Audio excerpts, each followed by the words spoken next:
వచ్చే ఎన్నికల లోపల బీసీ ముఖ్యమంత్రి చేస్తుందని అంచింది. ఇవన్నీ అంశాలను దృష్టిలో పెట్టుకొని ఓర్వలేక బీజేపీ మీద బురద చల్లుతారు మీరు. ఖబర్దారు, మీకు చేయడానికి అభ్యంతరం ఏముంది? బీజేపీ ఎట్లా చేయాలో చెప్పు. నువ్వు ఏ పద్ధతి బీజేపీ మీద బురద చల్లుతావు? నీకు రాజ్యాంగమే నీకు ఇచ్చింది. నువ్వు జీవదీయకపోతే, ఎన్నికల నోటిఫికేషన్ ఇవ్వకపోతే, కోర్టుకు పోయి కేసు కొట్లాడకపోతే బీజేపీ పార్టీ ఎట్లా అంటావు నువ్వు? ప్రజలందరికీ అర్థమవుతుంది ఇది కావలసి చేస్తున్నారు, కుట్రపూరితంగా చేస్తుంది ఈ ప్రభుత్వం. ఇది చేయడానికి ఇష్టం లేక, అసలు ఈ ప్రభుత్వానికి చేయడానికి ఇష్టం ఉందా?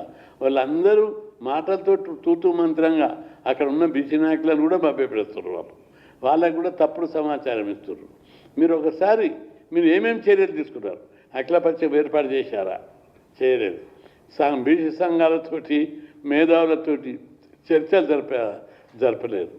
మరి పోని అఖిలపక్షాన్ని తీసుకుపోయి కేంద్ర ప్రభుత్వంతో చిన్న బనకచెర్ల గురించి మొన్న పోయి మాట్లాడుతుంది, అనేక సమస్యల మీద మాట్లాడుతున్నారు. దీని మీద ఏడా మాట్లాడిన మీరు? మాట్లాడనే లేదు. మీరు మాట్లాడాలని చిత్తశుద్ధి ఎక్కడ ప్రయత్నం చేసినారు? బీసీల మీద ఒరిజినల్ ప్రేమ మీకు ఎక్కడ కనిపిస్తుంది? కనిపించడం లేదు.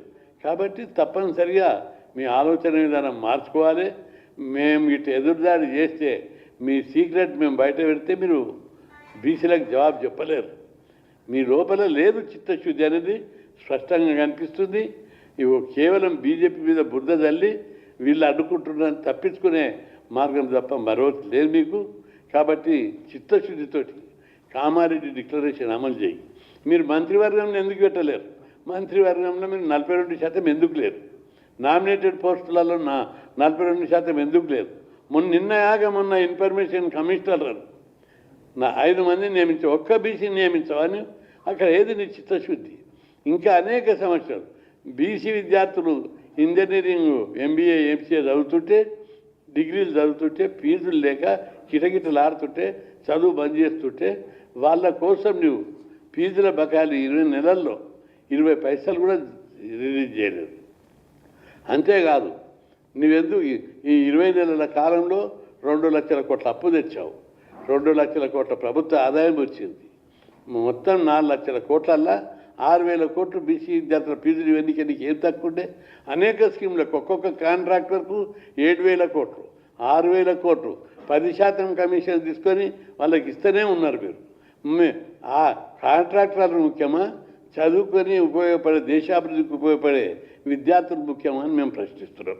అందుకే విద్యార్థుల ఫీజులు ఇవ్వవు, ఒక హాస్టల్ బిల్డింగ్ కట్టవు, ఒక గురుకులాలు కట్టవు. గురుకులాలను కూడా రద్దు చేయడానికి కుట్ర చేస్తున్నారు. ఇంటిగ్రేటెడ్ స్కూల్ అని చెప్పి మంచి పేరు, ముద్దుల పేరు పెట్టి వాటిని అన్నింటికి కలుపుతా, అన్నీ ఒకటే పెడతా. ఇంటర్నేషనల్ స్టాండర్డ్ బిల్డింగ్ ఎన్నింటికి పెడతావు?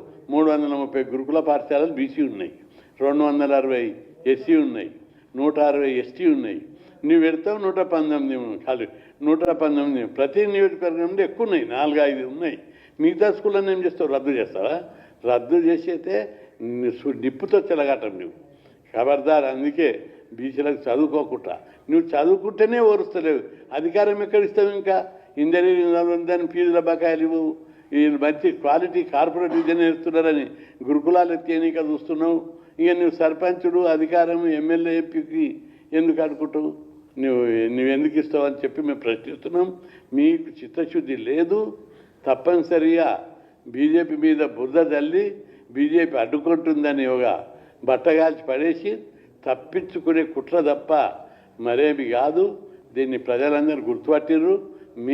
మీకు బట్టగాల్చి వేసే దూరం మీరు బట్టగాల్చి చేస్తున్నారు, కానీ వీళ్ళు నిజంగా వాత పెడతారనే విషయం మీరు గుర్తుపెట్టుకోవాలి. ప్రజల అమాయకులు కాదు. ప్రజల లోపల తెలివితేటలు ఎక్కువన్నాయి, రాజకీయ చైతన్యం ఉంది. అనేక పోరాటాల గడ్డ తెలంగాణ గడ్డ. ఈ గడ్డ మీద ప్రజలను మోసం చేయలేరు.